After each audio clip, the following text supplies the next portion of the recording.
YouTube ఛానల్ని మీరందరూ subscribe చేసి చూస్తున్నందుకు మీకు అందరికీ చాలా కృతజ్ఞతలు.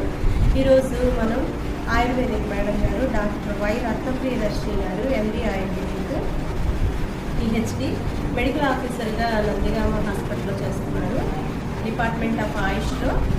మరియు assistant professor doctor NRS government Ayurvedic కాలేజీలో కూడా మేడం డిప్రెషన్ కూడా చేస్తున్నారు. ఈరోజు మేడం మనకి చాలా అమూల్యమైన ఇన్ఫర్మేషన్, హెల్త్ ఇన్ఫర్మేషన్ అనేది ఇవ్వబోతున్నారు. మీరందరికీ చాలా బెనిఫిట్ అవుతుంది. మీరందరూ చూసి సబ్స్క్రైబ్ చేస్తూ మీకు తెలిసిన వాళ్ళకు కూడా ఫార్వర్డ్ చేస్తారని. ఎందుకంటే హెల్త్ గురించిన ఇన్ఫర్మేషన్, అందులోనూ ఆయుర్వేదిక్, ఇది అలోపతి కాదు, ఇంగ్లీష్ మెడిసిన్ కాదు, కాబట్టి మనందరికీ కూడా చాలా ఉపయోగపడుతుంది. ఇంకా ముందు ముందు మేడం గారు మనకు చాలా ఇన్ఫర్మేషన్ ఇవ్వబోతున్నారు. ఈరోజు మనం మేడం గారు ఇచ్చే ఇన్ఫర్మేషన్ ఏంటో చూద్దాం.